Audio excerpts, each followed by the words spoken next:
지역조합, 움직여버릴 전문이라고 합니다. 저희 회사는 지역조합을 전문으로 하고 또 그동안 2000년도부터 거의 한 20년 동안 그 지역조합 사업만 했어요. 근데 최근에 작년에 춘천에 B&I 지식산업센터라고 그걸 작년에 시행을 해서 10월달에 분양 업무를 시작을 했고 그 주로 하는 사업은 지역주택조합 사업입니다.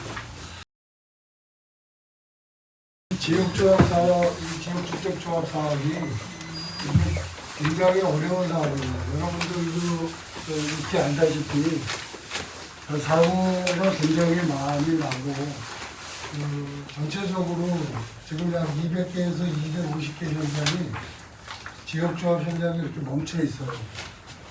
이 현장이 멈춰 있는 가장 큰 원인이 결국은 이제 사업부지 미확보가 가장 큰 원인이고, 그 다음에 이제 분양이 잘 안 되거나 이런 몇 가지 이유 때문에 안 되는데, 원래 이 지역조합은 이 주촉법이라는 주택건설 촉진법에 의해서 사업을 시행을 했다가 2002년도에 주택법으로 바뀐 겁니다.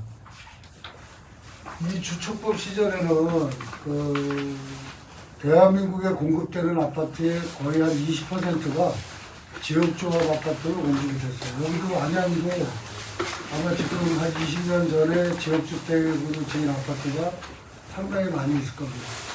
근데 그때는 사고가 안 났는데 왜 요새 이렇게 사고가 나느냐? 이 법 때문에 그런 것도 있지만 실질적으로는 2009년도에 그 리먼 브라더스 사태 터지기 직전 전후해가지고 그 BIS 비율이라는 게 있어요. 이게 그 건설사 총 부채, 즉 자기 자본 대비 부채가 300%를 넘으면 안 된다. 이게 2009년에서 10년에 시행이 됐는데, 여기 시행이 되면서 시공사가 지역조합 사업을 거의 이제 참여를 안 하게 된 거죠. 이게 무슨 말이냐면, 그 전에 이거 있기 이전에는 시공사가 모든 거를 책임을 지고 업무 대행사는 사실 업무만 했어요. 그러니까 제가 그 2000년 초에 졌던 아파트들은 업무 대행사가 자금을 투입하고 이러는 게 아니고 시공사에서 돈을 직접 대고 저희들은 일만 하고, 그러니까 사고가 거의 안 나고 제대로 갔는데, 요 이후에 2010년 이후 14년 이때서부터는 시공사가 보증을 못하니까 이렇게 관여를 안 하게 됩니다. 그러니까 이때서부터 모든 업무를 업무 대행사가 총괄을 해가지고 그렇게 해서 이 지역조합 사업이 시작이 됩니다. 다시 말해서 시공사가 나름대로 자금도 투입을 하고 또 책임준공이나 이런 관리 업무를 했을 때는 사고가 안 났는데, 이 시공사가 빠져버리고 그 업무 대행사 주도로 일들을 하다 보니까 이 업무 대행사가 사실은 이렇게 책임을 갖고 일을 해야 됨에도 불구하고 토지 확보가 안 돼 있는데도 조합원을 모집하고 또 이렇게 과장 광고를 하고 분양가를 불어 싸게 해서 일단 모아놓고 나중에 추가 띄우고, 이게 이렇게 관례화가 된 거죠.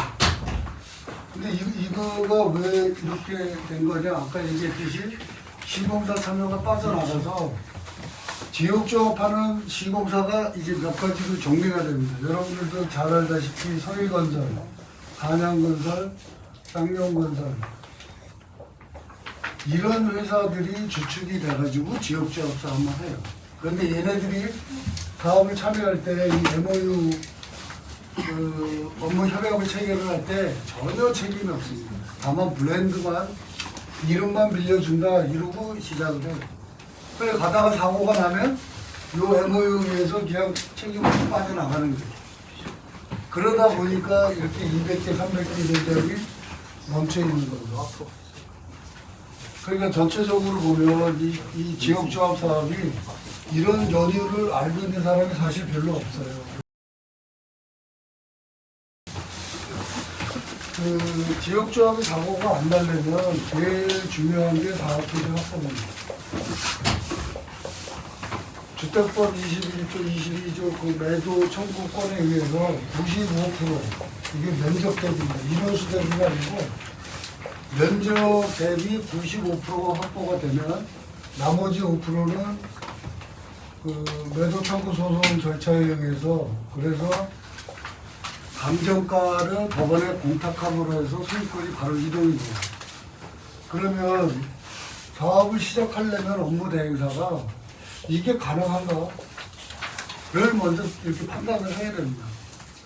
지금 여기 같은 경우도 우성이라는 그 업무 대행사가 들어와서 제가 알기로는 한 3, 4년 동안 고생을 해서 나름대로 지구단위를 끝내놓고 조합 설립인가 받아놓고 그런데 왜 철수를 했을까? 왜 철수를 했냐 하면 이 친구들이 작년 4월 그러니까 작년 말에서부터 이 토지 작업을 하다가 이게 이제 그래프입니다. 제가 그동안 했던 경험을 보면 50%까지는 가요. 어느 단지를 가든 자 아파트 집시다 이러면 반수 정도는 굉장히 적극적으로 동참을 하고 한두 달 내에 전부 동의서가 되는데 여기서부터 요 80% 가기까지가 굉장히 좀 힘이 들어요.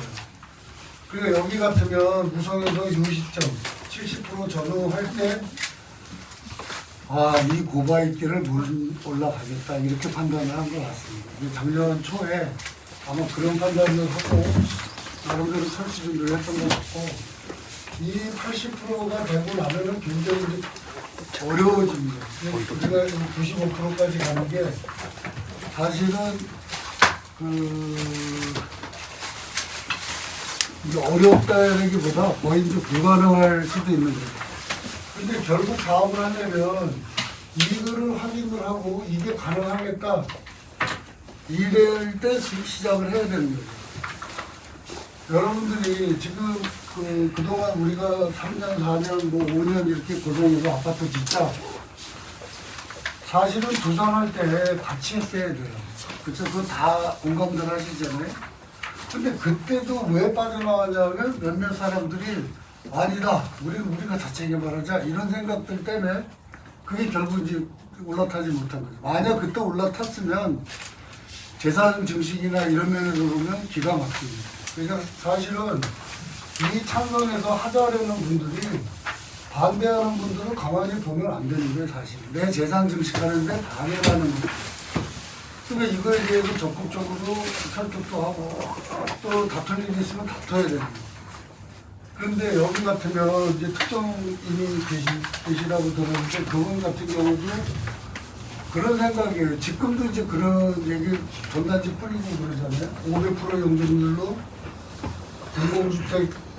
공공주택 특별법에 의해서 그렇게 해서 500%를 지면 5천만 원이면 들어간다. 언뜻 들으면 맞는 말인데 우리 같이 이 일을 그러니까 어부하는 사람들 입장에서 이건 만화 같은 거예요. 왜 그러냐면 이 공공주택 특별법에 의한 아파트는 시행자가 조합이 아니에요. 저분은 자기가 조합장이 돼서 조합원의 이득을 취해서 한다 그러는데 실제로 들여다보면 시행자가 LH 또는 공공기관이에요. 그러면 주민들은 어떻게 되냐? 주민들은 그냥 이 보상받는 거예요. 보상을 뭘로 받냐?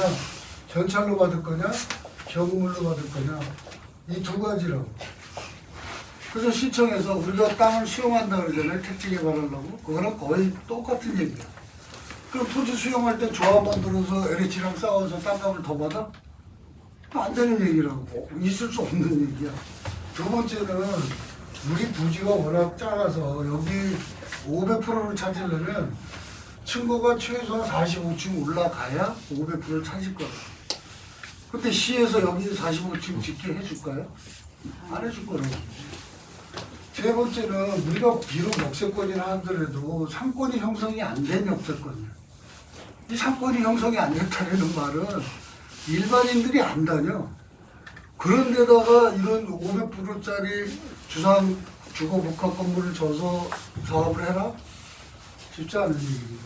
이제 마지막은 이 특별법의 기본 생각은 공공임대주택을 50% 이상 짓는다.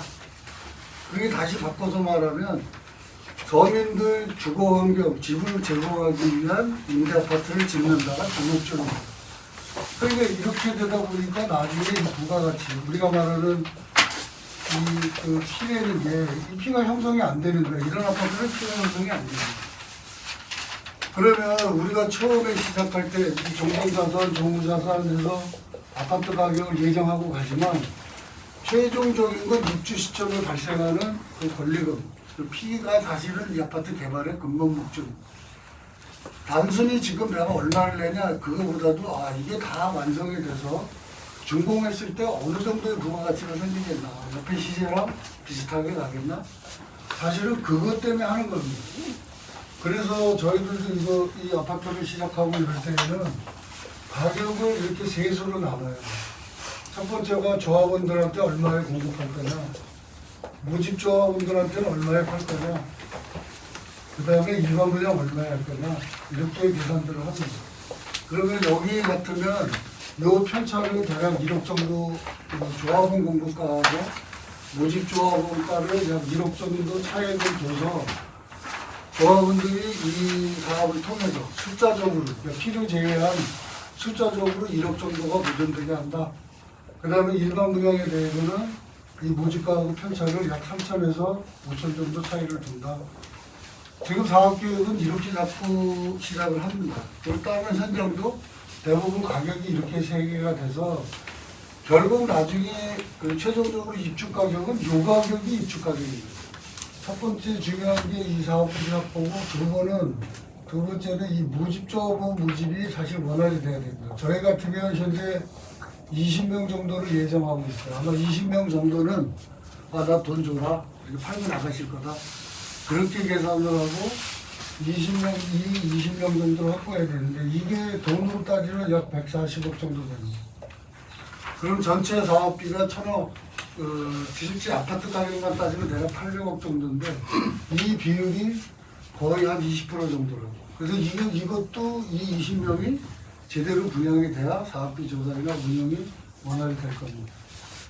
또 하나는 이제 금융을 잘 풀어서 이 사업비 조달을 해야 되는데 우리 현장 같으면 브릿지론을 처음에 170억을 받아서 요 재원이 이주비, 이 매매자들 토지 매매 대금, 그 다음에 기타 사업비라는 건 설계비라든가 또는 업무적으로 써야 되는 비용입니다. 금융 비용 이런 거.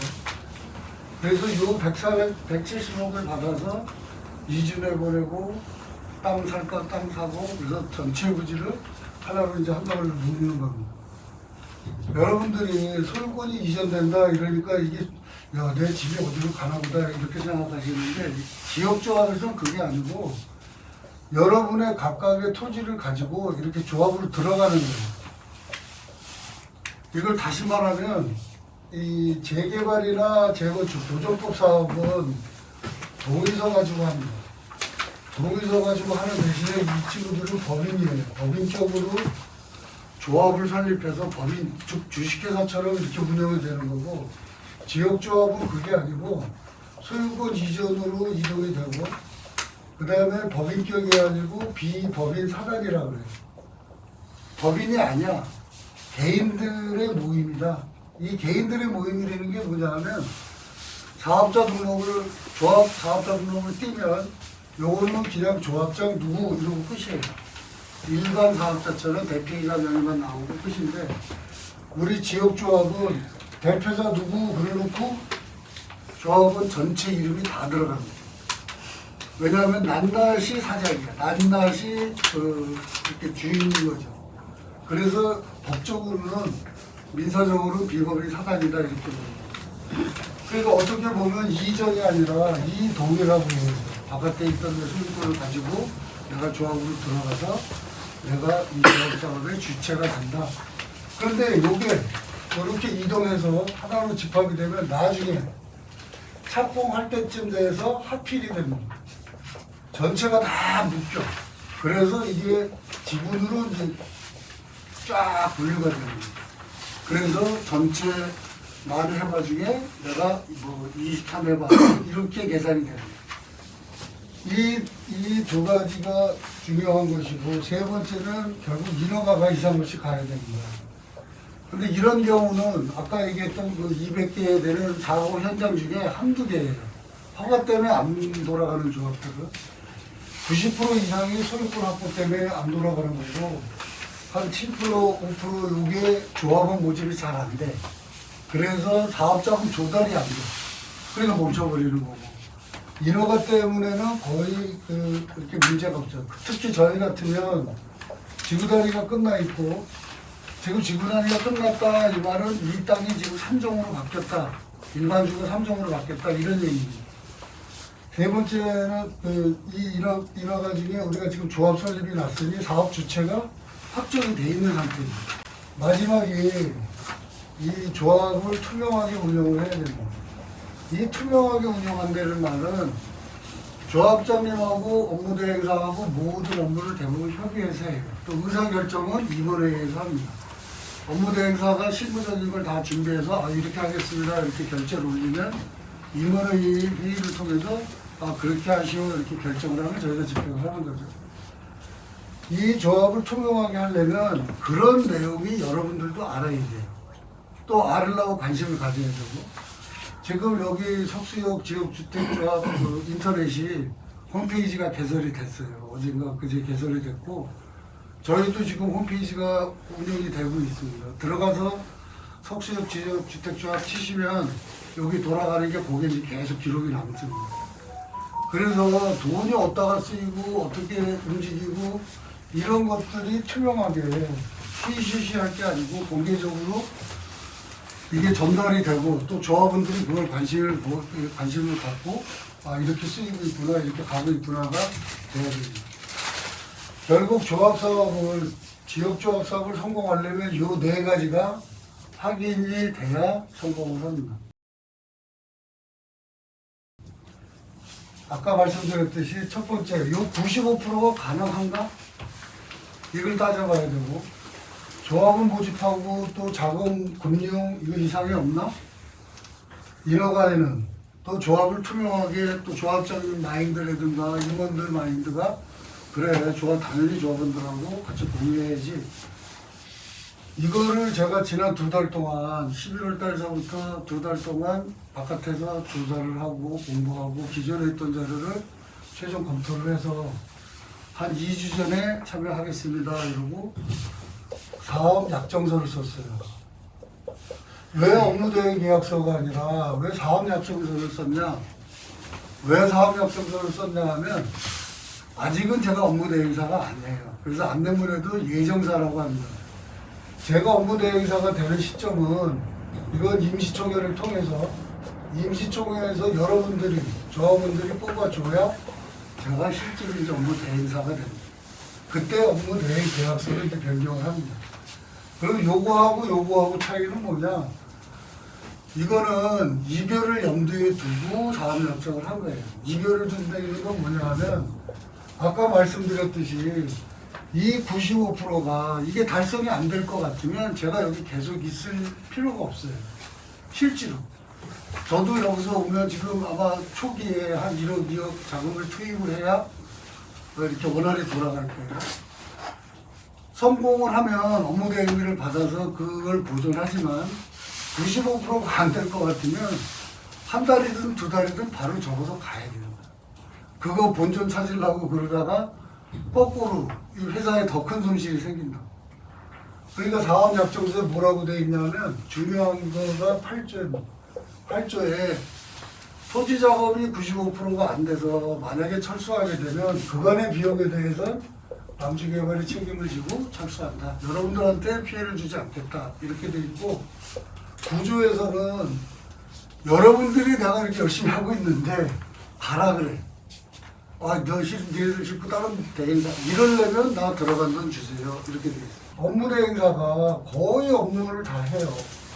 그 거의라는 게 뭐냐면 결국 자금을 조달해요. 조합원들이 돈을 걷어서 이렇게 홍보 활동도 하고 뭐 광고 활동도 하고 인허가비 하면 좋은데 누가 돈을 주죠? 그러니까 이 초기 자금을 대부분 업무 대행사에서 초기에 투입을 해요. 그 투입을 해서 이 본전 생각 때문에 이제 그르치기 시작을 한다고. 그러니까 저는 제가 현장 그동안 그렇게 여러 번 하면서 내 나름대로의 원칙은 이게 안 될 것 같으면 집에 간다. 시작할 때 아예 그렇게 마음을 먹고 합니다. 이게 성공적으로 가려면 우리가 80에서 85%를 빨리 가야 돼. 빨리 가서 이게 지지 기반이 돼야 나머지 이 20명, 10%에서 15%랑 전투를 한다. 그게 주민들이 할 수 있는 일이 아니에요. 저희 지금 부회장님하고 저하고 거의 한 22년을 같이 일을 했는데 제가 행정하고 회사 살림살이 맡고 부회장님은 주로 현장 나가서 이 토지 정리하는 거를 맡아서 회사에서 했던 모든 현장은 거의 부회장님이 하셨는데 그게 나름대로 이렇게 테크닉이 좀 필요해요. 우리가 들어와서 제일 먼저 부회장님이 하는 일이 한상재 사장님하고 커피 마시는 거. 벌써 한 6번 만났어요. 그게 무슨 말이냐면 저분이 가진 생각은 아까도 얘기했듯이 내가 조합장이 돼서 이 도정법 사업을 통해서 그래서 풀어간다. 도정법 사업을 처음엔 가로주택하고 소규모 재건축으로 검토했는데 이게 안 돼. 그동안 안 되는 얘기를 한 거야. 그래서 지금 말을 바꿔가지고 공공주택 특별법으로 간다. 이건 더 말 안 되는 거. 이걸 안 되는 거를 제가 여기 들어오기 한 달 전에 안양시청 가서 전부 확인을 했어요. 자, 내가 이 사업을 지역조합이 아니라 도정법 사업을 하려고 그래. 그래서 직원들한테 가서 그 도시가이들이랑 확인을 해봐라. 이렇게 해서 우리가 이걸 바꾸려면 조합을 해산해야 돼요. 그렇죠? 당연히. 해산을 해야 되고 지금 현재 지구단위가 완료되어 있어. 이거를 해지해야 돼. 이 지구단위는 효력이 5년이야. 도시, 시군, 기본계획처럼 5년 동안은 이거 변경 못해요. 우리가 이 지구단위라는 말은 도시계획선이야. 이 선을 수시로 지우고 이러는 게 아니야. 아파트하고 건축하고 다르게 5년간 보장이야. 우리 지구단위 언제 끝났어요? 한 1년, 2년 됐죠. 앞으로 4년 안에는 이거 안 지워져. 특별공부법 뭘 할래도 이거부터 지워야 된다고. 이거부터 지워야 되는데 거기 가서 물어보니까 이거 만만치 않아요. 그런 사례도 없고 지구단위를 해놨는데 주민들이 와가지고 지구단위 지워주세요. 그런 사례도 없고 또 실제로 이걸 지우려고 그러면 받을 때처럼 3분의 2가 동의해야 돼. 여러분들 지구단위 동의서 내셨죠? 그게 3분의 2가 거쳐서 접수가 된 거야. 해지도 마찬가지. 똑같이. 물론 이게 퍼센테이지가 좀 줄어들 수 있지만 이거를 뚫어낼 수 있겠냐. 최소한 5년 걸릴 거야. 아마. 이걸로 만약에 간다 주민들이 막 원해도 빨라도 3년 후에 시작을 할 수 있다. 그래서 들어오기 전에 내가 어떻게 95까지 갈 거냐. 그래. 지금 70% 65에서 75에 있으니까 앞으로 15에서 20%, 즉 3, 40명만 더 모으면 내가 이 시작했던 다른 현장처럼 기반이 다져질 거다. 이게 가능한 빨라야 돼요. 빠르면 이제 나머지 남는 사람들, 이 사람들을 우리가 각계의 전투를 한다고. 이게 95까지 가는 전략이 이 전략이에요. 그러면 여러분들이 지금 와서 소유권 신탁 서류를 줘라. 걱정이 많이 돼요. 실제 걱정되지요. 지금 내놓으신 조합원님도 많이 계신데 야 이거 나 집 날아가는 거 아니야? 걱정될 거예요. 근데 날아갈 일 없어요. 날아갈 일 없고 이것 때문에 불편은 해 지금. 불편은 하지만 제가 했던 다른 현장들은 대부분 이 대물계약서 이래가지고 인감증명서 포함된 이 토지사용 승낙서가 포함된 대물계약서를 작성을 해요. 그건 왜 그러냐면 이것만 가지고도 충분히 사업을 할 수 있어요. 이 토지사용 승낙서만 가지고 이 대물계약서 이따가 끝날 때 다시 한번 설명드리겠습니다. 이거를 먼저 작성을 해서 인감 도장을 찍어주시고 인감 증명서를 첨부하는데 이 인감에다가 안양시청 도장 확인용 이러고 쓰시면 됩니다. 그럼 이 인간 가지고 다른 데 못하죠. 용도에다가 이거 시청에 간다. 그 다음에 여기 찍은 거 요거 인간 도장에 그 확인용이야. 이렇게 용도로 해서 인간증명서만 주시면 이 사업을 시작할 수 있어요. 그런데 왜 이걸 받냐? 아까도 얘기했듯이 95%가 안 되면 가야 돼요. 사업을 중단해야 된다. 근데 신탁서류까지 다 가져오면 그거 푸는데도 또 돈 들어. 머리 아프고. 그러니까 이거가 95%가 확보가 돼. 그러면 우리가 임시총회를 할 겁니다. 임시총회를 해서 주민들 다 모아놓고 업무대행사 선정해 주세요.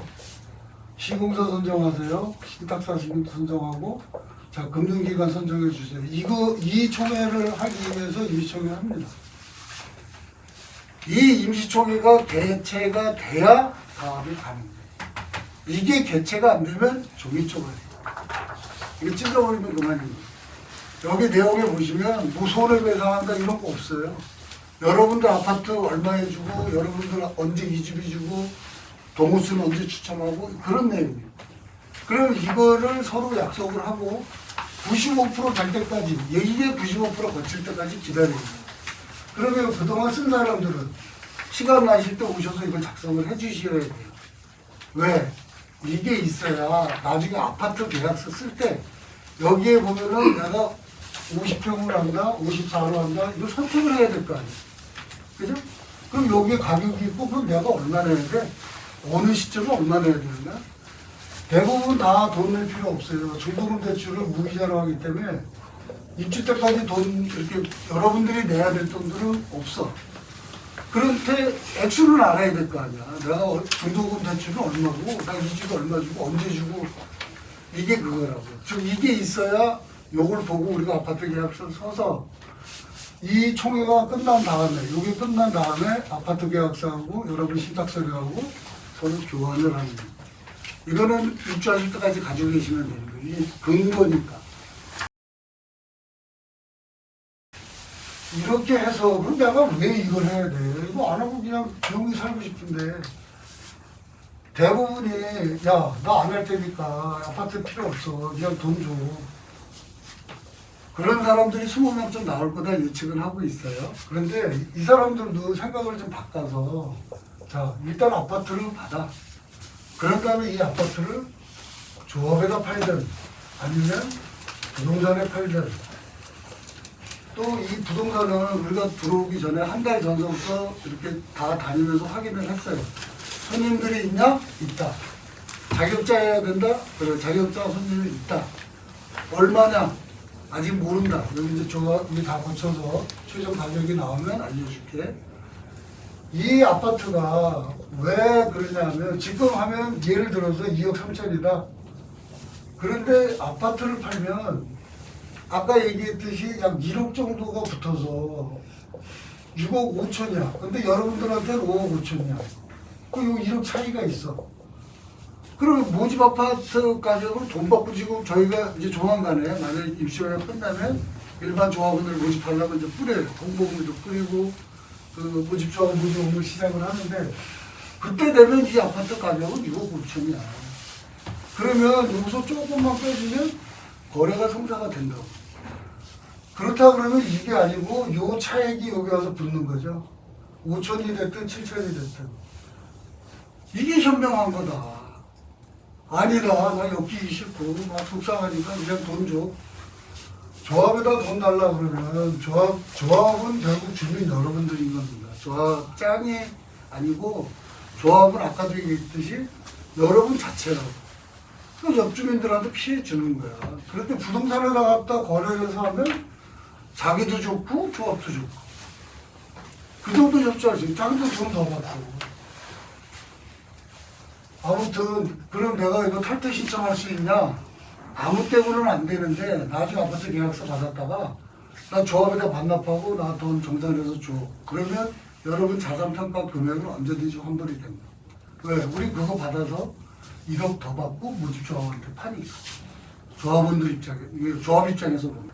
그러니까 여러분들이 그동안 마음고생에 상담하셨을 텐데 이번에는 진짜로 어떻게 보면 이제 선수가 온 거예요. 또 여기 사정에 대해서 2달 동안 충분히 공부를 했고, 그래서 여러분들 이 85% 정도가 이번 주, 다음 주 안에 대물계약서만 작성이 되면 제가 보기엔 여기 사업이 추진될 수 있다고 생각을 합니다.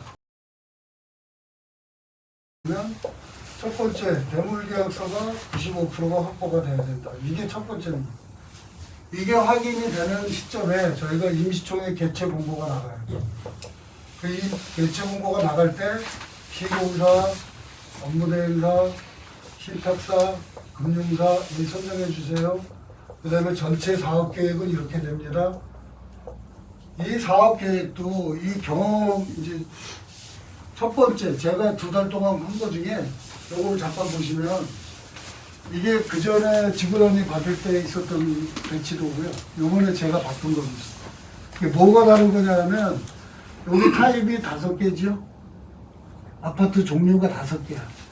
그런데 요거 2개로 줄였어요. 이게 어떤 효과가 있냐면 저거 같으면 최소한 480 줘야 돼. 평당. 그런데 이렇게 하면 460이면 돼. 이미 검토가 끝났어. 그 검토가 끝났다는 게 뭐냐면 타입이 많으면 우리가 틀이라고 그러죠. 바다를 각각 만들어야 돼. 하다못해 싱크대를 짜도 5종류 싱크대를 만들어야 돼. 그런데 2개만 만들면 이게 단가 차이가 엄청나다고. 그러니까 이 도면을 제가 보고 이거는 진짜 안 해본 사람이 용적률 찾으려고 막 머리 쓴 거야. 해본 사람 같으면 이 짝은 130세대에 타입이 5개면 어쩌자는 거냐고 도대체. 단가 올리는 거야. 그래서 어떻게 보면 20만 원 정도 예산을 절약한 거죠. 그 경험치 가지고. 여러분들이 보시기에도 이게 더 나아. 왜? 얘는 지금 1층에 아무것도 없어. 1층이 다 삐로띠야. 구멍이 뚫려 있다고. 그러니까 단지에 들어오면 저 끝이 보이는 거죠. 그게 어떤 거냐. 이렇게 좁은 단지에서 1층까지 꽉 막혀 있으면 진짜 닭장 되는 거야. 그래서 얘네들 이렇게 해놓은 거 보고 주민공동시설을 밑에다 넣어놨어. 엄청 답답할 거다. 다 뚫어라. 그래서 다 뚫었어. 이 엑스표 한 개 그거 뚫은 거야. 주민공동시설을 여기다 안 두고 바깥에 건폐율이 남아요. 그럼 그 한지에다가 물론 이렇게 잠재해놓고 하면 좋은데 주민공동시설을 별도으로 전하면 대략 독립적이고 쓰기가 좋다고. 그래서 설계 변경부터 시작을 해서 이렇게 변경을 한 겁니다. 그러니까 2가지인 거죠. 이렇게 팔릴 수 있는 아파트를 만든 거고, 2번째는 이 타입을 줄여서 공사 코스트를 줄인 거예요. 이게 이제 경험에서 나온 거죠. 임시총회가 끝나면 바로 대출 업무를 진행을 해서 170억을 브릿지론이라고 합니다. 브릿지론을 일으켜서 이 170억의 용도는 아까 얘기했듯이 이주리가 약 54억이고 매매대금으로 약 60억, 그 다음에 금융비용으로 약 10억, 그 다음에 사업비로 약 50억 대략 이렇게 집행을 할 예정이에요. 그러니까 자금, 구도, 흐름 이런 걸 입주 때까지 나름대로 이 캐시플로우를 다 짠 거라고 지금.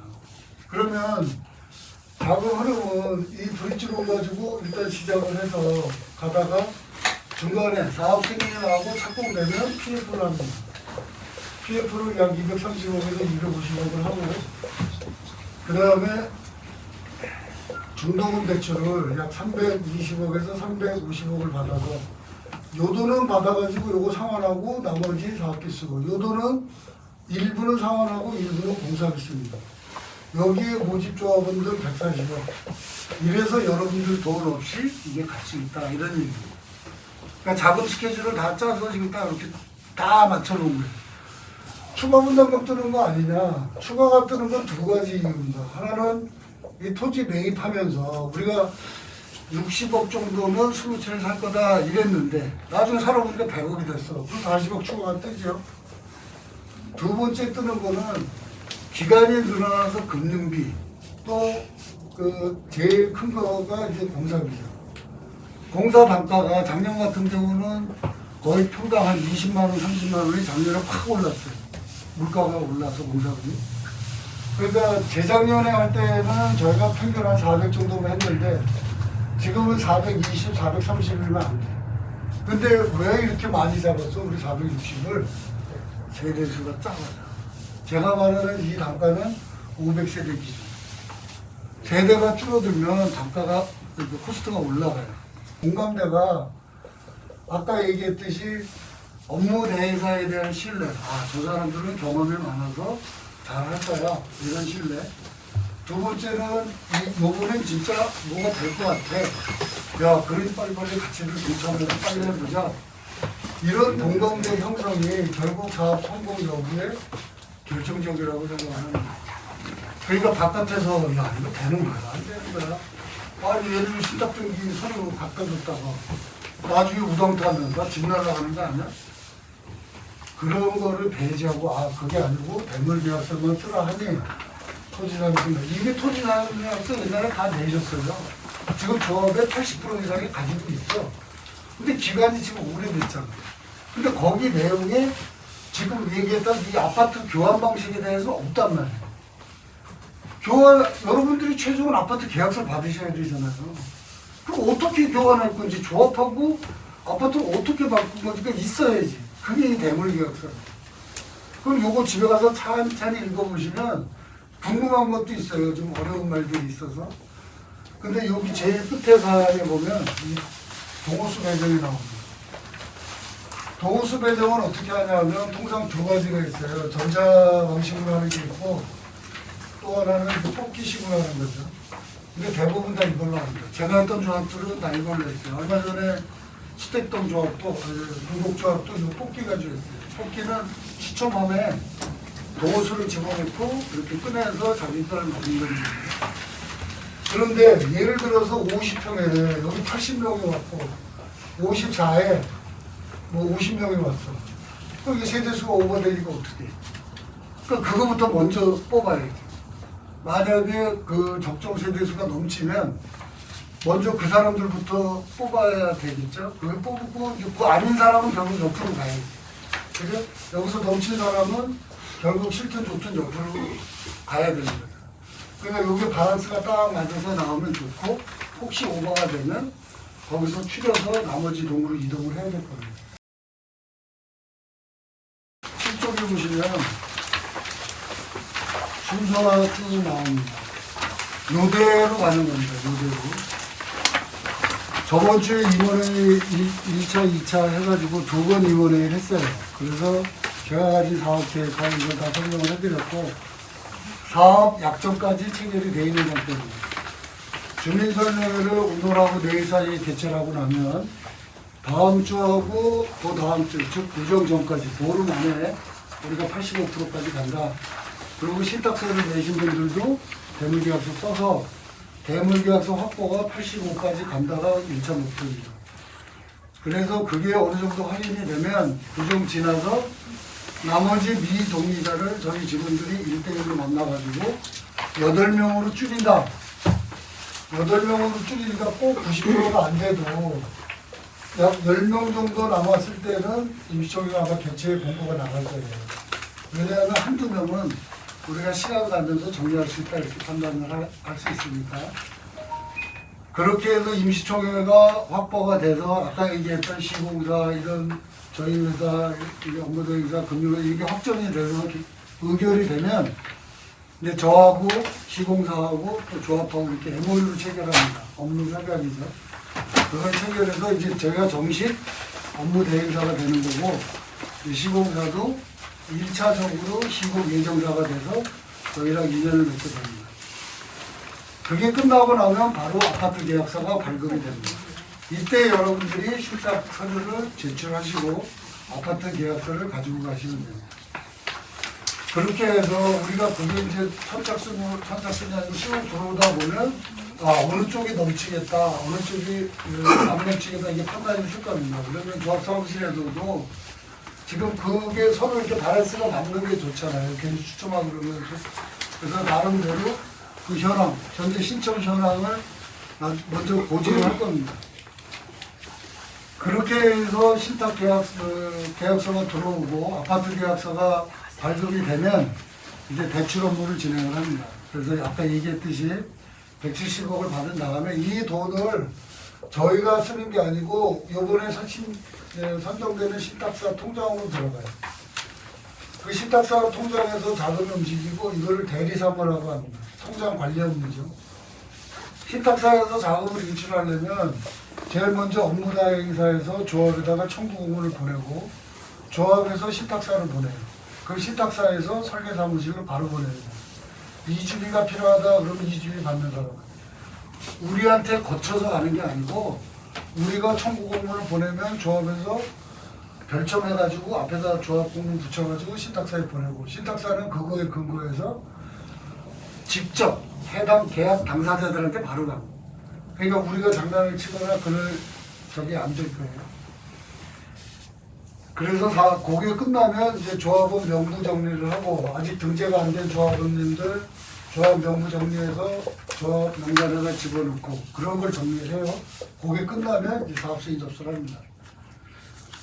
사업승인 접수가 돼서 사업승인이 돌아가는 사이에 아마 우리가 예를 들어서 2월 말에 임시총회를 하게 되면 3월에 대출 업무가 돼서 4월에 이주비가 나간다는 얘기죠. 계약금이.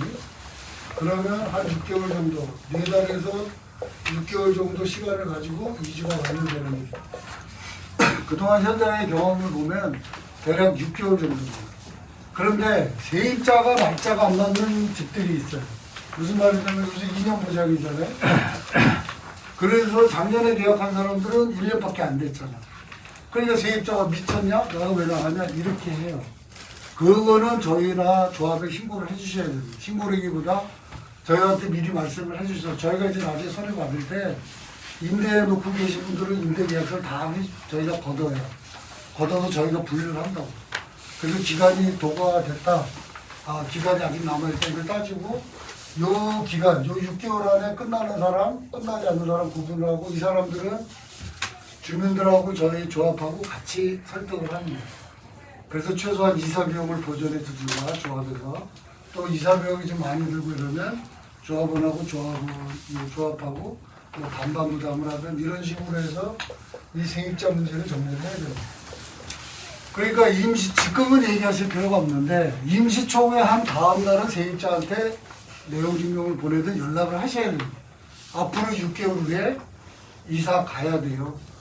맞아요. 한두 집 남을 수 있습니다. 그건 어쩔 수 없습니다. 저희가 이제 판단을 합니다. 그러면 실제로 언제까지는 여기가 싹 비워져야 철거가 들어오죠. 그 최종 날짜까지 일단은 6개월인데 조금 늦더라도 착공까지만 하면 되니까 그래서 이 세입자 처리 방안도 저희하고 조합의 도움을 받아서 무리 없이 정리를 해야 됩니다. 그래서 이주가 완료되면 이제 명도 소송을 진행을 합니다. 매도 청구 이게 순서가 좀 바뀌었는데 철거공사 완료하고 승인되고 착공을 접수시켜 놓고 저희가 매도 청구 소송을 진행을 합니다.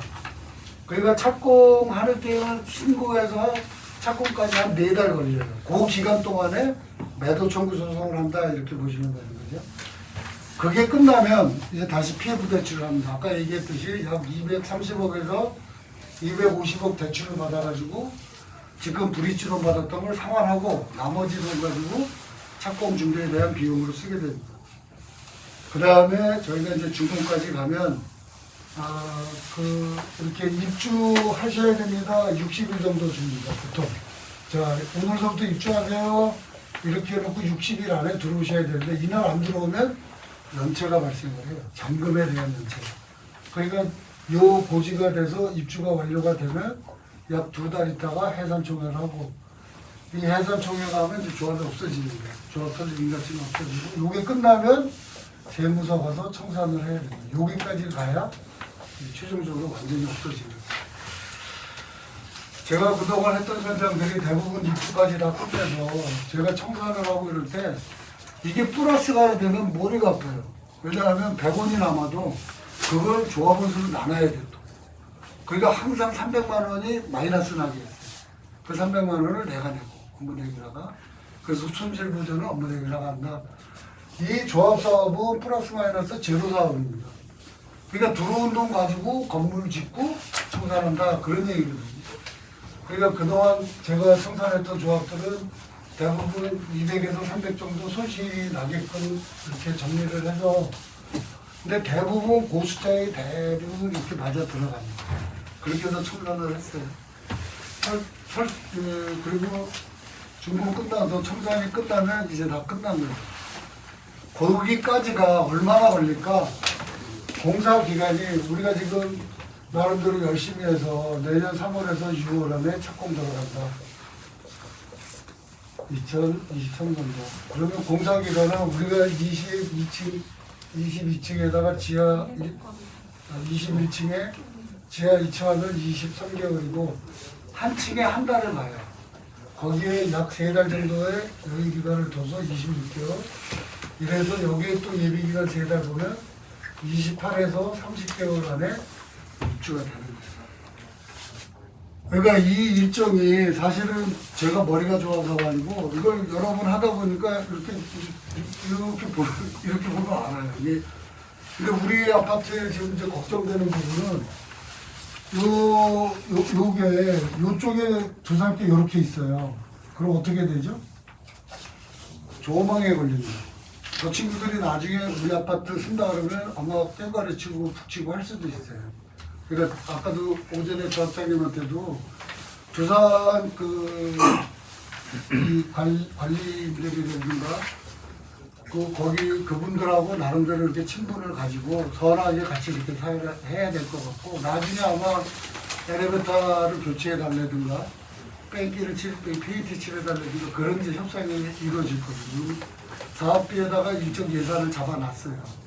그 통사 해보니까 꼭 그게 그냥 못 가. 뭐라도 해줘야 이게 좋게 원만히 됩니다. 여기 특약사항 11조에 보시면 11조 7항 신축 아파트의 동호수처분 사업승인 완료 대물조합원과 모집조합원이 함께 모여 즉 대물이 먼저 뽑고 그 다음에 모집이 뽑는 게 아니라 같이 합니다. 그걸 왜 그러냐면 그렇게 하면 모집조합원 모집이 안 돼요. 안 좋은 것만 우리 주자가 이렇게 안 들어와. 그러니까 모집하고 대물이 같은 날 같은 장소에서 같이 추첨을 하게 될 겁니다.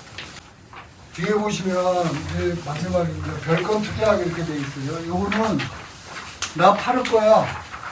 나 팔겠어. 이런 사람들은 여기다 쓰시면 됩니다. 나 아파트 필요 없고 돈으로 줘. 그런 사람들은 맨 끝에 요를 알아다 이름 쓰시고 사인만 해주시면 저희가 별도 상담을 해요. 아까 얘기했듯이 이걸로 해서 아파트를 받으신다면 그 아파트를 저희 주세요. 저희가 부동산 가서 팔아드릴게요. 이렇게 됩니다. 그리고 여기다 신청을 해놓으셔야 해야지. 나는 아파트 받아서 팔게. 요게 그 사인입니다. 요 사인을 해놓으시면 저희들이 그걸 파악해가지고 여기 근처에 4개 부동산이 있어요. 거기 지금 우리 부회장님이 다 다녀서 확인을 했고 거기다 접수를 여러분들이 갖다 내놓는 것보다 저희가 하는 게 얼마라도 더 받으실 수 있을 거라고. 왜? 모집조합은 모집할 때 이 사람들한테도 수입이 생긴다. 수수료를 주거든. 그러니까 저희들한테 나름대로 이렇게 잘 보여야 돼. 어떻게 보면. 그래서 그런 업무를 협조하면서 대신에 우리 지금 대물 것도 모집조합원 팔 때 이것도 같이 팔아라. 그러면 우리가 일부 비용을 거꾸로 우리가 줄게. 이러니까 여러분들 비용 가지고 뭐 이렇게 안 해도 부동산이 선택가 될 거라고.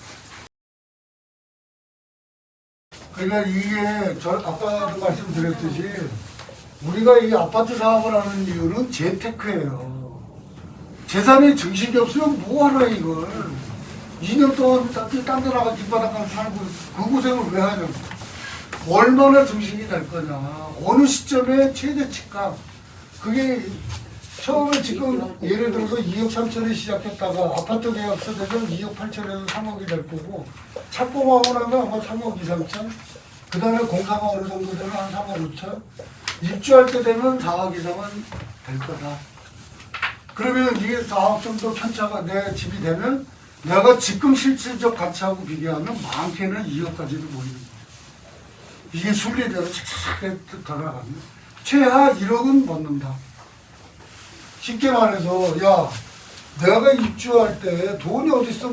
잔금을 내려면 지금 3억에서 3억 5천 내야 되는데 돈이 어딨어. 특히 지금 이렇게 연로하신 분들 그분들한테 저희들이 얘기하는 게 이거 지금 여러분들이 이거를 연금공단에서 갖다 주면 50만 원 줘 한 달에 20년 동안. 근데 이 아파트를 가지고 가면은 최소한 100만 원은 줄 거다. 2배의 재산 증식하는 거야. 도저히 들어와서 내가 이자 또 내고 그럴 여력이 안 돼.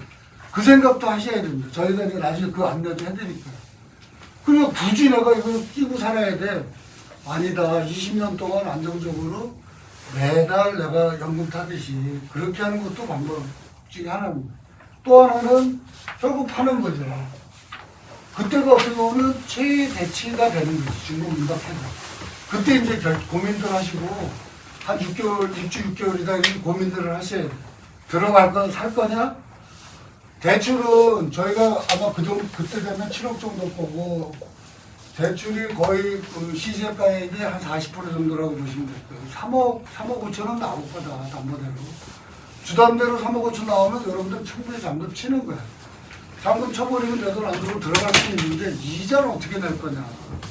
3억 이자 내려면 그것도 작은 돈 아니잖아요. 수입이 있는 사람은 나만이 없는데. 그러면 그거를 거꾸로 그 공사에다 맡기고 매달 연금을 타고 그 집을 20년 동안 내가 사니까 마음고생 안 하고 살잖아요. 그런 게 지금 다른 현장도 이렇게 연로하신 분들 지금 뭐 80, 90 이런 된 분들은 제가 그걸 적극적으로 권해요. 그거 재산 남겨서 물론 자손들 주면 좋은데 뭐 기대하는 자손들도 물론 없잖아요. 있겠지만 대략 그렇게 하는 게 더 프레시할 수도 있다. 서로 마음의 부담도 그렇고 의지하지 않고. 그래서 제 생각에는 지금 그 이주 대책, 이주비가 작다. 그건 어차피 사업 규모 자체가 또 토지에서 나올 수 있는 대출 한도가 그것 때문에 이것도 결국 월세로 알아봐야 되는데 이거는 저희 직원들이 협조를 해드릴 거예요. 미리 찾아가지고 난 방 하나짜리, 난 방 둘짜리 이렇게 신청을 해주시면 알아보고 임시총회 지나서 이주비 나가기 전후해가지고 조합사업부실에 오시면 그런 자료들이 있을 거고 사후의 입주 대책에 대해서는 1번 팔아서 지금 2억 벌 걸 그때 돼서 3억 5천 손에 쥐고 딴 데 이사 간다. 아니야 가기 싫어 나 여기 있을래. 그러면 공사에다 맡기고 연금 산다. 그게 최선일 것 같아. 그러니까 그거 걱정돼서 안 해. 그거보단 지금 말이 1억 2억이지 그거 이렇게 계산해 보세요. 어떻게 1억을 만들어? 3년 안에? 3년 안에 1억 만들려면 이거 얼마씩 저금을 해야 되는 거야. 그러니까 우리가 이 재개발, 재건축, 지역조합 사업하는 건 이 재테크가 기본이 되고 이거에 대해서 머리를 이렇게 신경을 쓰고 어느 타이밍에 내가 어떻게 취해야 되나 이걸 던질까 말까 가지고 갈까 뭐 앞으로 이 부동산 시세가 어떻게 계속 관심을 가지셔야 됩니다. 그냥 저수지가 내가 어떻게 들어가야지 물론 젊은 친구들은 뭐 당연히 그래야 되겠지만 연로하신 분들은 또 어르신들은 거꾸로 이런 지금 제가 얘기했던 생각을 똘똘히 한번 해볼 필요가 있다고 생각합니다.